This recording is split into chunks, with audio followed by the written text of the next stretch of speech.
Well, you made it back. Here we are, chapter 2. We're going to dive right in today, talking about controlling your nervousness. Because, look, nervousness and stage fright, some may even call it the jitters, these are all names for the emotional state that a lot of people who speak in public go through. And this chapter is going to give you a lot of tips on how to handle this problem. And the one thing I want to tell you right off the bat is we all get nervous. I don't care if you've been in the public speaking game for 50 years. You're going to be nervous when you stand in front of a crowd. Now, you may not be as nervous as if you were younger and just starting in your career or standing in front of a class for the first time. But regardless if this is the first time you're ever going to give a public performance of a speech, or if you've been doing it forever, there's going to be nervousness there. The idea is that we need to control it, because if we can control it, we can become better public speakers. 2 Corinthians chapter 12, verse 9 says this, "And he said unto me, My grace is sufficient for thee, for my strength is made perfect in weakness. Most gladly, therefore, will I rather glory in my infirmities, that the power of Christ may rest upon me." Look, none of us are going to be perfect here. Even I, as your professor, I'm going to get up in public speaking and make a mistake from time to time. It happens. However, we need to understand that there's a broader purpose to public speaking. And we're going to get to that in a moment, but it's really getting our point across. We have some great information that we need to share with the world, and we need to understand there's ways that we can do that more effectively. You may recognize this face. Kelly Clarkson was one of the first winners of American Idol, and she has a really successful career. And one of the things that's interesting about her, when she first came onto the scene, she had a lot of trouble with appearing in public, and she was very nervous about giving speeches. And I remember one time she was at, I think at a Texas Motor Speedway or something like that, and she had an appointment to give a speech to a crowd for a worthy cause, and it hit her. It just kind of dawned on her that she was in a position where she could make a huge difference in some people's lives with what she was about to say. So she basically just kind of sucked it up and went out there and did it, and she realized it wasn't as bad as she thought it was going to be. And even though it's not the most pleasant thing in the world for her to do public appearances, she finds that there's a higher need for her to do it because she has some great information. She can support some awesome causes and help people out in the world and convey some information to them that they need. And so she puts aside all the nervousness and the fear that she has in order to do something larger than who she is. And so even you can see stars have trouble with this as well. And there's a lot of reasons for being nervous about public speaking. And there's 4 major reasons. The first is that most people don't like to be stared at, right? I mean, think about if someone is just staring you down for several seconds. That's just weird in real life. But when we get into a public speaking situation, when we are in front of people, they're going to be staring at us for, as long as we're going to be speaking, whether that's 10 minutes, 5 minutes, 3 minutes, half an hour. Many people don't want to be stared at, and that kind of just throws them off. It makes them nervous. Other people are just scared of failing. What if I get up here? What if I just fall flat on my face? What if I get up here and mispronounce every word? There's tons of fear there in failure. What if they don't quite understand what I want them to get from what I'm trying to communicate? So there's the fear of failure, and that makes them nervous. There's also the fear of rejection. What if they just simply reject what I have to say? Because most of the time we're going to speak about things that we're passionate about. And what if that message gets rejected? That's scary. And then it's just the fear of the unknown. They've never done it before. They've never experienced public speaking, and so they just don't know. Or maybe they are a good public speaker, but they go into a situation that is uncertain. They don't know all the variables surrounding it. The fear of the unknown can cause us to be nervous. The best thing that you can do with fear is simply to confront it, and that is to do the thing that you fear. Most experts know that if you have a fear of heights, one of the best things for you to do is to elevate yourself, like physically elevate yourself. Get yourself up into a situation that you're uncomfortable with. If you're afraid of heights, they say force yourself to stand in a high place. The same thing happens with public speaking. If you're afraid of public speaking, force yourself to speak. Force yourself to get into situations where you are speaking in front of people, and eventually it will become easier, just like those who are scared of heights. Not that they will ever necessarily get over their fear of heights, but they will find it tolerable to be higher than they are necessarily comfortable with being in the first place. So confront your fears, because there is a huge value in fears. Now, some speakers, they want to banish all of the butterflies that they get in their stomach when they get up to speak, but it's totally not a good idea. A certain amount of fear, that can energize you. It can make you more dynamic than you would be if you were completely calm and relaxed. I almost think it makes you more passionate in a way, because you've got this driving force behind you, and fear can actually play into that. Fear can make you more alert, can make you more dynamic as you speak, because there's a value of tension. See this guy here, he's an athlete. Before an event, many athletes, they have this nervous tension. We call it butterflies. If you've ever played a sport, like I played football when I was younger, there was always the pre-game jitters, those butterflies where your stomach is just in a knot. And you go out on the field, and the first time in football, when they would hike the ball and you'd get to fire off and hit your opponent, that after that first play, you would begin to settle down. You're like, all right, game's on. There's a value in the tension when it comes to public speaking. But when you start speaking, instead of that nervous tension that happens, you begin to kind of switch and you begin to focus on performing your speech. And so it's going to provide you some ongoing energy. Just like in public speaking, when you concentrate on communicating with your audience, your anxiety is going to recede into the background, and it's going to become more of a source of power for you. Because the goal is control when it comes to tension. If you have too much tension, it becomes undesirable. That's where you just you shut down. You can't move forward. It cripples you to a degree. But if there's no tension, that's also undesirable. It can make you come across as unenthusiastic, like you're lacking passion for what you're talking about. So right in the middle is where you want to be. Just enough tension to energize, but not to cripple you or your performance when you speak in public. So here's some guidelines. When you're planning a speech, here's some of the things that you should do. The first thing is you should choose a topic that you know a lot about. Now, as we go through this semester, you're going to be given some guidelines to follow, but most of the time your topics are going to be fully up to you. You are free to choose the topic that you want to speak on.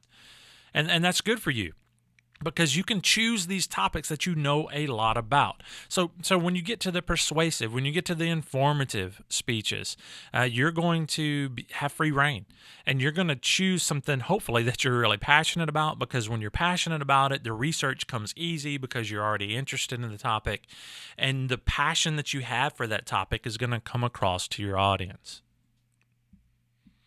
You also need to prepare yourself thoroughly. A lot of speakers will say that the very best precaution against excessive stage fright and this nervousness that we're talking about is careful preparation. You may have heard the expression before, man, I came unglued. Well, in public speaking, consider that solid preparation is the glue that's going to hold you together when you're up there talking. That preparation is going to come in key when you deliver your speech, but also during any question and answer periods, because you will find as you get into this course that the most preparation that you do, you're going to have to trim a lot of the things that you research out to fit the time constraints. But that extra information is not wasted. That extra information is there as a tool for you to do question and answer periods. So prepare yourself thoroughly. That's going to help you as you plan. Winston Churchill had this happen to him one time. And if you don't know who Winston Churchill was, he was the British Prime Minister during World War II. He's actually considered one of the greatest speakers of modern times. And if you have a moment, go find on YouTube, hit the internet, find some of his speeches. He's extremely persuasive. But as a young man, when Winston Churchill started out in his public speaking realm, he memorized one of his speeches. And he got up and he began to deliver his speech, and his mind went blank. Now, there's something you need to know about memorizing a speech. Think about it like this. You ever do the ABCs, like you're just kind of unconsciously thinking about the ABCs, and you go A, B, C, D, E, and if you get off track, like you forget where a letter's supposed to go, I know that seems silly, but sometimes we do that.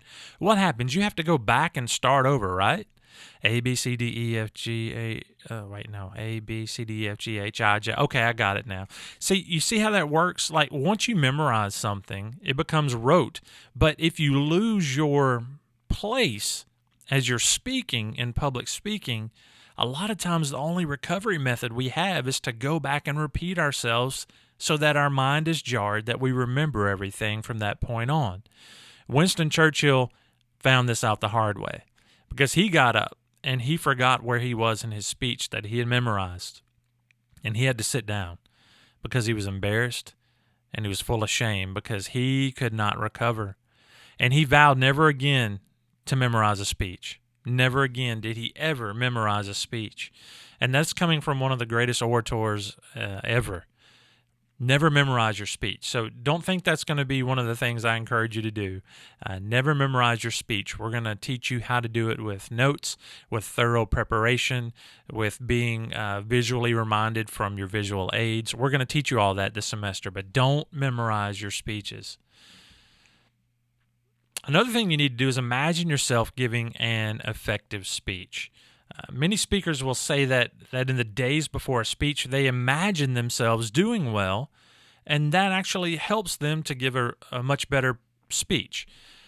It's kind of like golfers. They use positive imagery with really great success. A professional golfer or even amateur golfers will tell you that they use this thing called positive imagery.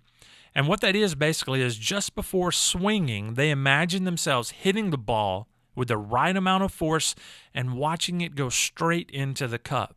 And they found that if they practice this positive imagery, when they get up there to execute the play, more often than not, it comes out the way they imagined it. So think about that in the public speaking realm. If you're nervous, in the planning stages, imagine yourself doing well, and it's actually going to help you perform better when you get up to speak. Now, many of you guys out there, and ladies, you may be really shy. And the one thing I want to tell you is that shyness is no barrier to being a great public speaker. There are tons of actresses and actors in Hollywood right now who are painfully shy, but they can perform. They're shy by nature, but they're very successful in their public appearances. So know this, you could be the shyest person listening to this lecture right now, but that's not a barrier to your performance in this class. So just know that. We have confidence in you, okay? There are shy people in Hollywood, but their shyness is not a barrier to their successes. So still in the planning stage, you need to make sure you plan your visuals and that you make arrangements. Now, we're going to split this into two. Plan your visuals. The reason why we're going to be using visual aids in this class specifically is, number one, it's going to help reduce your anxiety. Because what you're going to do with a visual aid is you're going to shift your audience's stares from you to your illustrations. So if you're one of these people who get kind of freaked out because people are staring at you, you need to really rely on your visual aids. Make something that is so eye-catching that your audience shifts to your visual aids and they're focused on that. They're not focused on you anymore. Also, one thing you need to do is as you walk about and you're going to be gesturing and moving your hands and arms, you're going to be siphoning a lot of that nervous energy that you may have because you're gesturing to your visual aids. You're making gestures to the audience. So plan your visuals. Not only the visual aids, but maybe certain movements that you can do to help illustrate points. Another thing in this same vein is that you need to make arrangements. So long before you even give your speech, you need to find the place that you're going to deliver it and inspect it. You want to find the place that you're going to speak, and you're going to look around and anticipate any problems that you could have in that space. Things like, are you going to need an extension cord? Is there a place to display your visual aids? When you check on the arrangements, you can prevent all these last-minute problems that can really just turn you into a blubbering, nervous wreck when you get to your speech day. So make your arrangements. Make sure everything's good before you actually get there. You want to shift the focus from yourself to the audience. You want to do that. It's not about you. You need to go from, hey, it's all about me, to it's all about you. There's a guy named Carlos Jimenez who's a member of the Toastmasters Club in Northern California, and he says this, that focusing on himself is an act of inexcusable selfishness. He says, who am I to worry about whether I will be perceived as a brilliant, eloquent expert? Who am I to think that the way that I look and talk is more important than the people who are sitting in the audience? He goes on to say, I look at public speaking as a way to help people, and I can't really help people if my mind is filled with me, instead of you. And this is brilliant. Let me just tell you, if you will see this class as like a blank canvas for you to practice, to get better at public speaking, to kind of hone your craft, and get this in your mind right from the beginning that you are valuable. The things that you have to say are going to be important to your audience because they are more valuable than you. Otherwise, why would you get up and speak, right? You're trying to deliver something. You're trying to persuade them to do something. You're trying to deliver information to your audience, and they are important. So if you shift the focus from yourself to your audience and say, my audience is important, this message getting to them is important, it's not about me, it's about them, you can eliminate a lot of this nervous tension and this fear that you could possibly come across. So it's not about me, it's about them. Also, in your planning stage, you need to change your self-talk. One good way to shift the focus from yourself to your audience is to change this self-talk, this self-image. Whenever you have a self-centered thought like, I am going to make a total fool out of myself, you need to substitute an audience-centered thought kind of like this. I will give my listeners information that's going to be extremely useful in their lives. It's not about me. It's about them. And that approach can help liberate you from the grip of all this anxiety that you could have when it comes to public speaking. You have some important stuff and your audience needs it, and you are there for them. All right, so that's in the planning stages, but now let's get right before the speech. You have it prepped, you have it planned, you have the time, the place, you're about to deliver it. You need to walk in and make sure that everything you need is there. All your materials, all your equipment, make sure it's working, make sure everything is up and running. You don't want anything to trip you up. Make sure it's working correctly. Another thing that I would encourage you to do is to get acclimated to the audience and the setting that's going to be in this room that you're going to be delivering your speech in. Because here's the truth. It could be frightening to arrive at a meeting place that you've never been in at the very last moment. And you walk in and there's like this sea of strange faces waiting to hear you talk. But let's say you get there like an hour early. Well, you can get acclimated to the setting. You can get acclimated to the people. You can meet some of the people and chat with them as they come into the room. And one of the benefits of doing that, of meeting the people before you actually speak, is that you can begin to see them as not as a hostile pack of foreign people who want you to fail. But when you get to know them, you'll know they're ordinary people who actually want you to do well. Because listen, we're audience members 90% of the time. We're listening to other people. Do you want the speaker who's speaking to you to be horrible? Do you want them to be just boring as all get out? I mean, are you going to get it? No, you want them to do well. You want to enjoy the experience. And everybody in an audience wants you to do well. But you may not realize that unless you just come and shake their hand, get to know them. So get acclimated to the audience. Get acclimated to the setting that you're going to be speaking in. If you do have a lot of tension going on, even after all these things, one thing you can do is use physical actions to release some of your tension. And this is before, remember, not during, but before the speech. We see the lady here who's pressing her hands together. Just simply pressing your hands together for several seconds and relaxing them is going to burn a little bit of that excess energy that you have for being too nervous. Deep breaths, inhaling slowly and exhaling slowly. You can do some really quiet exercises without really drawing attention to yourself, like tightening your leg muscles while you're sitting down and just kind of relaxing them. All these things can help eliminate some of that nervous tension that you may have. So those are really good ideas for you. Now, during the speech, the first thing, and I want you to take notes, do whatever you can with this right now. I will be looking for this as you present your speeches. When you get up to speech, every good public speaker pauses just a few moments before they begin their talk.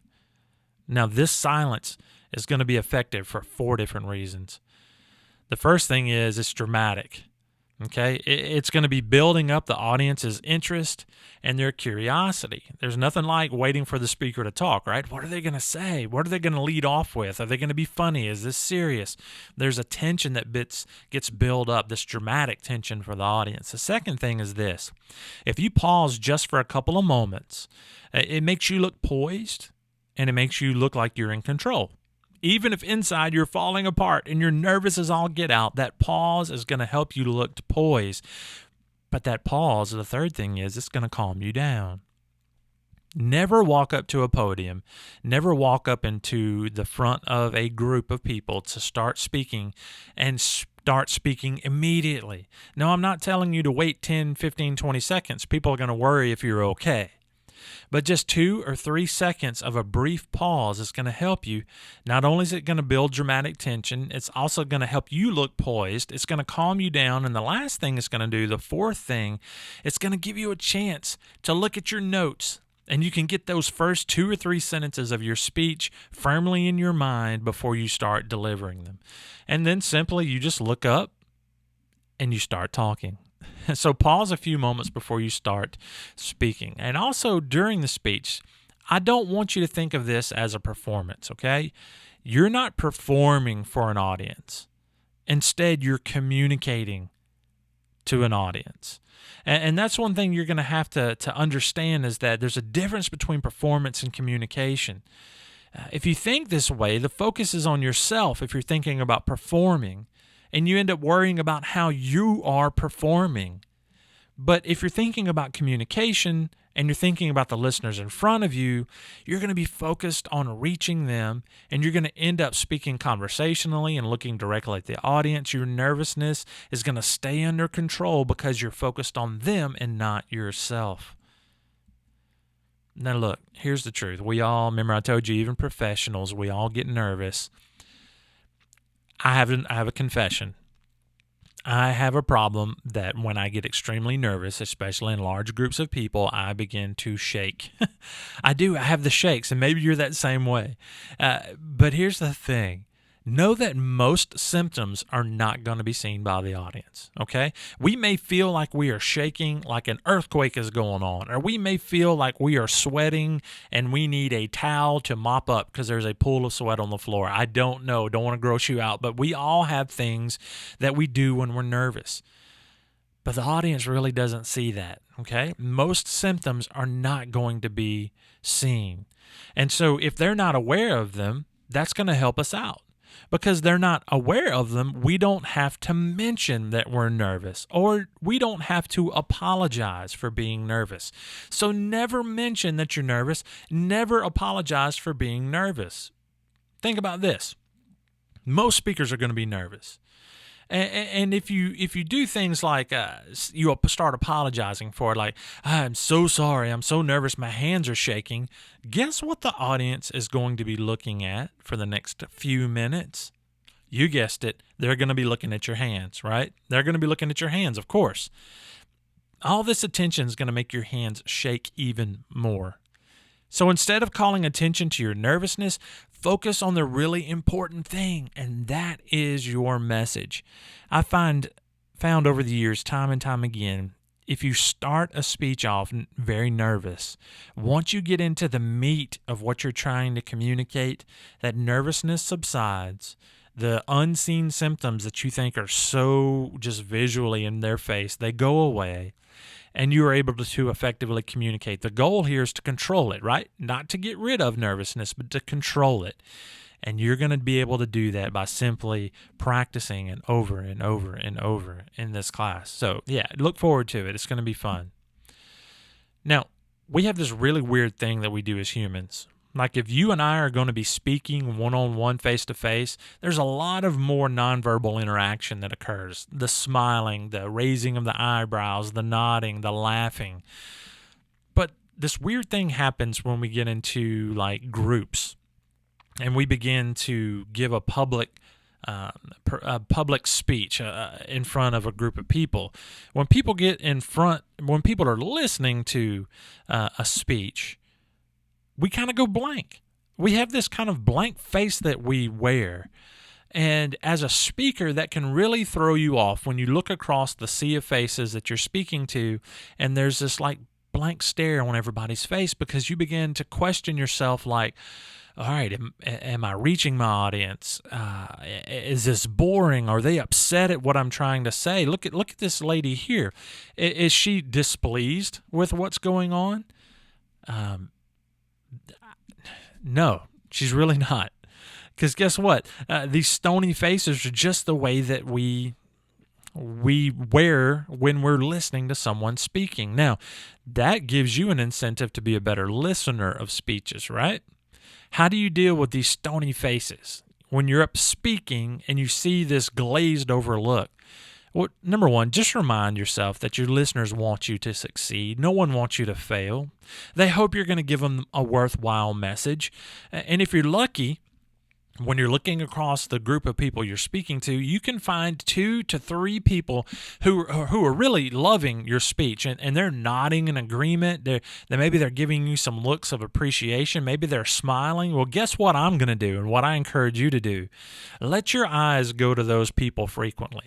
If they're giving you this feedback, this positive feedback, they're going to be giving you courage and confidence. Let your eyes fall to them more frequently, but don't disregard everybody else. You need to make eye contact with everyone in your audience. So during the speech, don't let listeners who have that stony face upset you. It's just the way that we listen. You may have one of those stony-faced people come up to you at the very end of your speech saying, "That was life-changing." And you'll be like, "Really? It looked like you were asleep." But promise you, most people are going to be listening. A couple more things and then we'll be done for today. During the speech, here's something that I want you to tell you is that you can be as nervous as all get out. You can be as scared as all get out. But let me tell you this, act poised. You ever heard that statement, fake it till you make it? Well, this is what I'm talking about here. Because pretense often leads to reality.